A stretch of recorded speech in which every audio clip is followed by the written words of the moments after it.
উপমুখ্যমন্ত্ৰী আমাৰ ছত্তীশগড়ৰ আৰু কেন্দ্ৰীয় মন্ত্ৰী যোৱাকালিয়ে আহি উপস্থিত হৈছে আৰু আজি বাকীসকল আহি উপস্থিত হ'ব। তেওঁলোকৰ লগত আমাৰ 2টা বজাৰ পৰা 4টা বজালৈকে মিটিং হ'ব আৰু তেওঁলোকক বিভিন্ন দায়িত্ব ভগাই দিয়া হ'ব আৰু দায়িত্বখিনিৰ লগত আমাৰ যিসকলৰ তেওঁলোকক সহযোগ কৰিব লাগিব, যেনেকৈ আমাৰ বিভিন্ন বিভাগৰ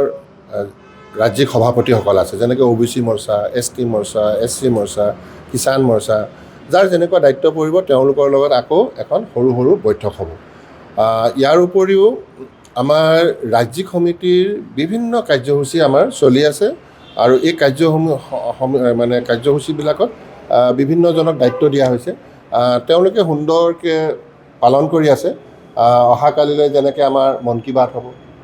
অহাকালিলৈ আমাৰ মেনিফেষ্টো কমিটি আমি ৰাইজৰ ওচৰলৈকে যোৱাৰ কাৰণে আমাৰ ভেনসমূহ অহাকালিলৈ প্ৰেৰণ কৰা হ'ব, য'ত বক্স থাকিব, য'ত মানুহে লিখিত আকাৰেও বক্সত দিব পাৰিব আৰু ইতিমধ্যে আমি জিলাই জিলাই বক্সবিলাক ৰখাৰ ব্যৱস্থা কৰিছোঁ, ডিজিটেল প্লেটফৰ্ম দিছোঁ।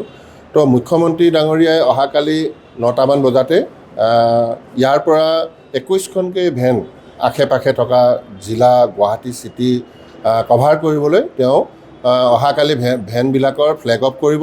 শিলচৰত আমাৰ কৌশিক ৰায় থাকিব, শিৱসাগৰত গোলাঘাটৰ পৰা লৈ জোনাই ধেমাজিলৈকে, তিনিচুকীয়া ডিব্ৰুগড়, তাত শিৱসাগৰত আমি কেন্দ্ৰবিন্দু কৰিছোঁ, য'ত বিমল বৰা আৰু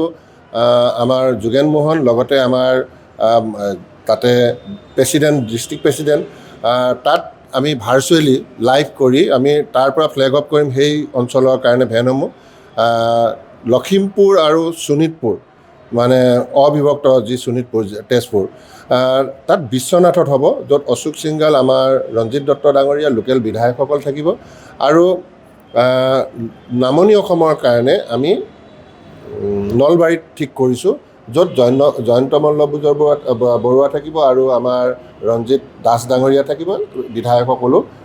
তাৰ পৰা থাকিব আৰু মুখ্যমন্ত্ৰীয়ে ইয়াৰ পৰা ফ্লেগ অফ কৰিব আৰু ভাৰ্চুৱেলি তেওঁলোকে নিজৰ নিজৰ জেগাৰ পৰা এই কাৰ্যসূচীটো ৰূপায়ণ কৰিব। কিমানখন ভান আনিছে আপোনালোকে?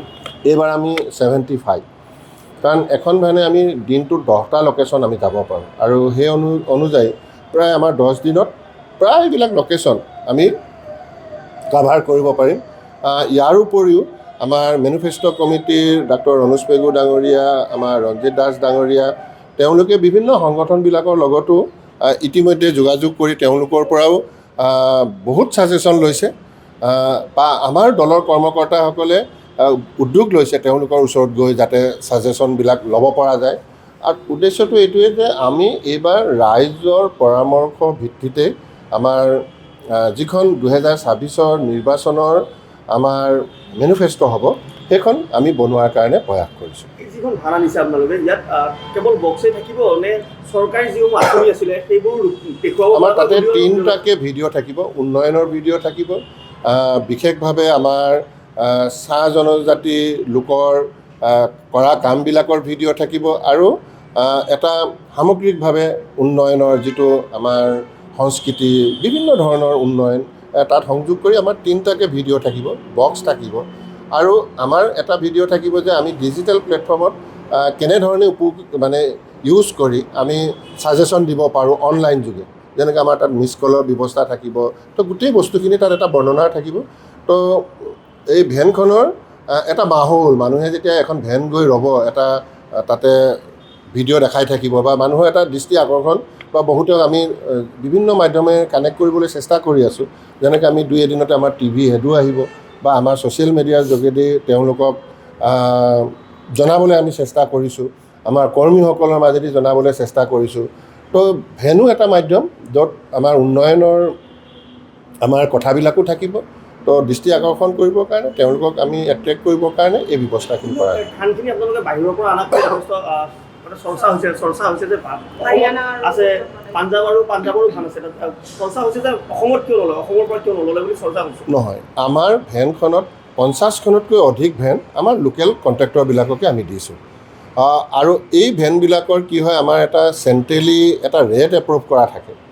তো সেইকাৰণে সেই বস্তুটো যাতে আমাৰ সুন্দৰকৈ ৰূপায়ণ হয়, নহ'লে কিছুমান প্ৰতিযোগিতা নাথাকিলে আমাৰ ৰেটবিলাকৰ অলপ ইফাল সিফাল হয় তো এইকাৰণে আমি এতিয়া 60% 70%তকৈ বেছি আমি আমাৰ লোকেল মানুহকে দিয়াৰ ব্যৱস্থা কৰিছোঁ আৰু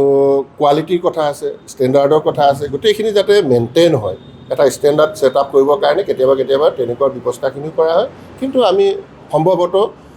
যিমান পাৰোঁ more than 70% আমাৰ লোকেল মানুহকে দিবলৈ চেষ্টা কৰোঁ আৰু